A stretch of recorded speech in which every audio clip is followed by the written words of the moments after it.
Hey everyone, let's jump right into today's explainer. We're tackling a profoundly important issue, sexual harassment. But more specifically, we're looking at why this behavior absolutely thrives in silence, and why our communities have got to start speaking up to prevent it.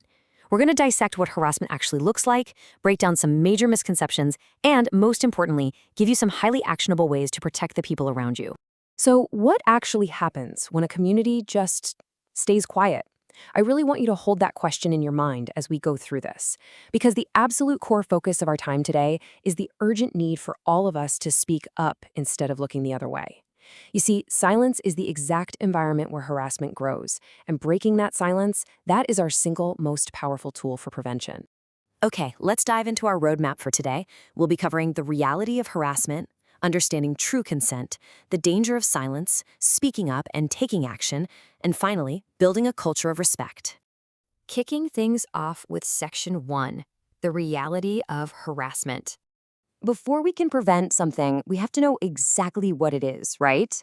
Basically, sexual harassment is any unwanted sexual behavior, comment, message, or touching that makes another person feel uncomfortable, embarrassed, or threatened. And the most crucial thing to grasp here is that this doesn't discriminate. It can happen to absolutely anyone: women, men, teenagers, kids.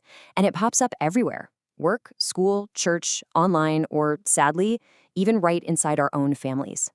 Now, there's this huge, really dangerous myth out there that sexual harassment only counts if it involves physical touching. That is completely false.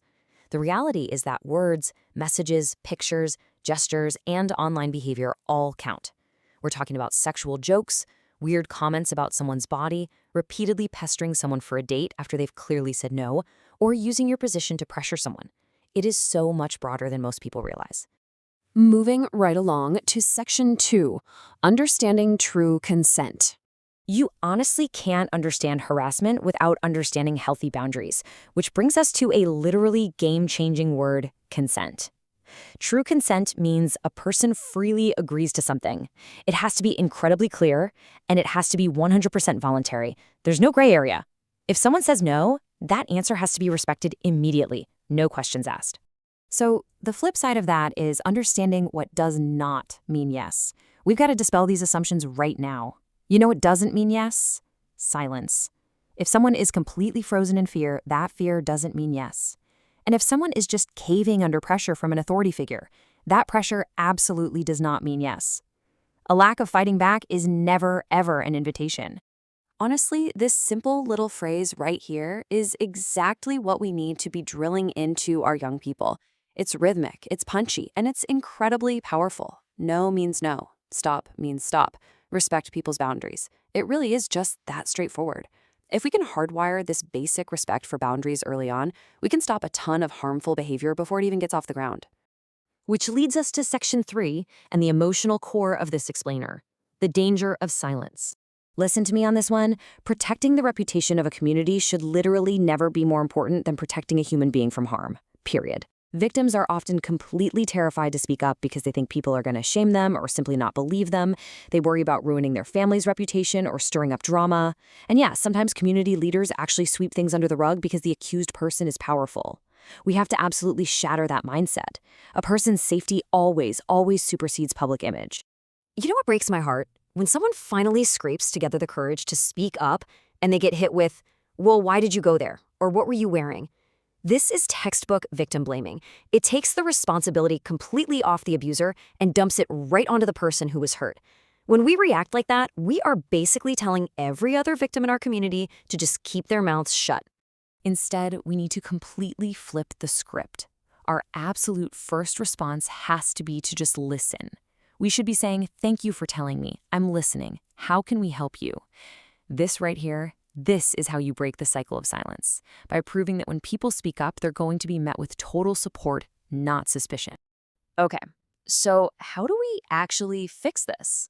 Let's get into Section 4, speaking up and taking action.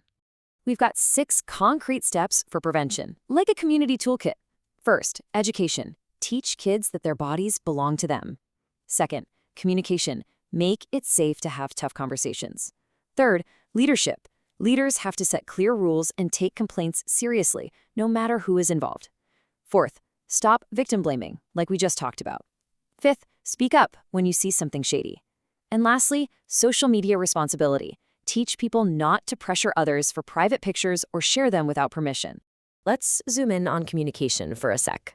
Parents, this one is huge for you. We have to create a home environment where kids aren't terrified to answer super simple, direct questions. Look at them and ask, do you feel safe? Has anyone made you uncomfortable? If kids think they're going to get in trouble or be blamed, they will definitely stay silent. We have to invite them to speak and then truly actively listen when they do. And when it comes to speaking up out in the real world, prevention usually starts when ordinary people like us find the guts to intervene. If you hear someone making gross sexual jokes or pressuring someone, don't just nervously laugh or walk away. You can step in, respectfully but firmly, and just say, hey, that is inappropriate. Please stop. We don't treat people like that. Using your voice like that can literally shut down a harmful situation on the spot. Bringing us to our final section, Section 5, Building a Culture of Respect. Because at the end of the day, prevention is way more than just a list of rules. It's about how we treat each other every single day. We need to be actively teaching our sons and our daughters that real strength has absolutely nothing to do with controlling somebody else. Real strength is respecting another person's dignity. When a community values dignity over dominance, the whole culture starts to shift for the better. So whose job is this anyway? Honestly, it's the whole shebang. Parents, church leaders, teachers, youth leaders, friends, every single one of us. We all hold a piece of the puzzle here. It takes a completely united, collective effort to make sure our spaces are actually safe and that bad behavior is never just ignored. Nobody gets a pass on being an active protector in their community. To pull this whole explainer together, the ultimate goal is a community where kids feel safe, adults feel respected, and victims feel completely supported coming forward. And we get there by living out these 3 simple things. Respect boundaries, speak up, protect one another. If we educate our families and actually hold people accountable, we genuinely can change things for the better. Which leaves me with this final thought for you. You've seen the reality, you know the danger of staying silent, and the blueprint for action is right in front of us. So the only question left is, will you have the courage to speak up and actually make your community safer? Thanks so much for exploring this with me today. Let's get out there and make a difference.